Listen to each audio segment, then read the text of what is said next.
ଏହି ମାସରେ ସରକାର ଦେବେ ପିଏମ୍ କିଷାନ ଯୋଜନାର 16ତମ କିସ୍ତି। ଜାଣନ୍ତୁ କେଉଁ ଚାଷୀମାନଙ୍କୁ ମିଳିବ ଲାଭ। ଭିଡ଼ିଓଟି ସମ୍ପୂର୍ଣ୍ଣ ଦେଖନ୍ତୁ। ତା ପୂର୍ବରୁ ଯଦି ଚ୍ୟାନେଲକୁ ସବସ୍କ୍ରାଇବ୍ କରିନାହାନ୍ତି ସବସ୍କ୍ରାଇବ୍ ମଧ୍ୟ କରିନିଅନ୍ତୁ।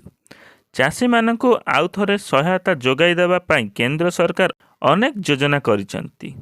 ଏହି ଯୋଜନା ଗୁଡ଼ିକ ମଧ୍ୟରୁ ଗୋଟିଏ ହେଉଛି ପିଏମ୍ କିଷାନ ସମ୍ମାନ ନିଧି ଯୋଜନା। ଏହି ଯୋଜନା ଅନୁଯାୟୀ ଚାଷୀଙ୍କୁ ବାର୍ଷିକ 6,000 ଟଙ୍କା ଯୋଗାଇ ଦିଆଯାଉଛି। ଏହି ରାଶି କିସ୍ତି ଆକାରରେ ଦିଆଯାଏ। ଏଥିରେ ବର୍ଷରେ 3ଟି କିସ୍ତି ହୁଏ। ପ୍ରତ୍ୟେକ କିସ୍ତିରେ 2,000 ଟଙ୍କା ଲେଖାଏଁ ପାଇଥାନ୍ତି। ଏହି ଯୋଜନା ଅଧୀନରେ ପ୍ରକାଶିତ ପରିମାଣ ସିଧାସଳଖ ଚାଷୀଙ୍କ ଆକାଉଣ୍ଟରେ ଜମା ହୋଇଥାଏ। ବର୍ତ୍ତମାନ ପର୍ଯ୍ୟନ୍ତ ସରକାରଙ୍କର ବ୍ୟାଙ୍କ ଆକାଉଣ୍ଟରେ 15ତମ କିସ୍ତି ଦେଇସାରିଛନ୍ତି। କୃଷକମାନେ ବର୍ତ୍ତମାନ ପିଏମ୍ କିଷାନ ସମ୍ମାନ ନିଧି ଯୋଜନାରେ 16ତମ କିସ୍ତି ପାଇବା ଅପେକ୍ଷାରେ ରହିଛନ୍ତି। ଅନେକ ଗଣମାଧ୍ୟମ ରିପୋର୍ଟ ଅନୁଯାୟୀ ମାର୍ଚ୍ଚ 24 ସୁଦ୍ଧା ସରକାର ଏହି ଯୋଜନାର ପରିମାଣ କୃଷକଙ୍କ ଆକାଉଣ୍ଟକୁ ଜମା କରିପାରନ୍ତି।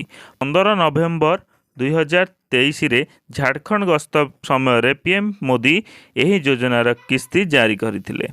ପ୍ରତିବର୍ଷ ସରକାର ଏପ୍ରିଲ ଜୁଲାଇରେ ପ୍ରଥମ କିସ୍ତି ଦିଅନ୍ତି, ଅଗଷ୍ଟରୁ ନଭେମ୍ବରରେ ଦ୍ୱିତୀୟ କିସ୍ତି ଏବଂ ଡିସେମ୍ବର ଓ ମାର୍ଚ୍ଚରେ ତୃତୀୟ କିସ୍ତି ଜାରି କରିଥାନ୍ତି। ଏହି ବର୍ଷ 2023-24ରେ କୃଷକମାନେ ଏହି ଯୋଜନାର 2ଟି କିସ୍ତି ପାଇଛନ୍ତି।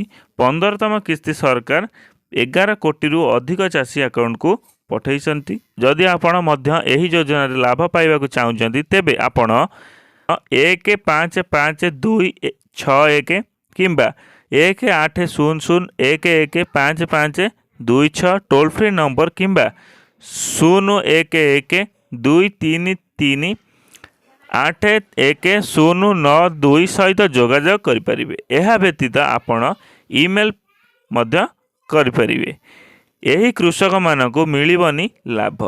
ଠକେଇକୁ ରୋକିବା ପାଇଁ ପିଏମ୍ କିଷାନ ଯୋଜନାରେ ନିୟମ କଡ଼ାକଡ଼ି କରାଯାଇଛି। ବର୍ତ୍ତମାନ ଏହି ଯୋଜନାର ଲାଭ ସେହି କୃଷକମାନେ ପାଇବେ ଯେଉଁମାନେ EKYC ଏବଂ ଜମି ଯାଞ୍ଚ କରାଇଛନ୍ତି। EKYC ଏବଂ ଜମି ଯାଞ୍ଚ କରିବା ବାଧ୍ୟତାମୂଳକ।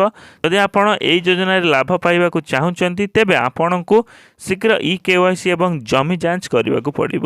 ଯେଉଁ କୃଷକମାନେ EKYC କରିନାହାନ୍ତି ଏବଂ ଜମି ଯାଞ୍ଚ କରିନାହାନ୍ତି ସେମାନେ ଏହି ଯୋଜନାର ଲାଭ ପାଇପାରିବେ ନାହିଁ। ଧନ୍ୟବାଦ ଭିଡ଼ିଓଟି ସମ୍ପୂର୍ଣ୍ଣ ଦେଖିଥିବାରୁ। ଯଦି ଭିଡ଼ିଓଟି ଭଲ ଲାଗିଥିବ ତେବେ ଲାଇକ୍, ସେୟାର, ସବସ୍କ୍ରାଇବ୍ କରିବେ। ଧନ୍ୟବାଦ।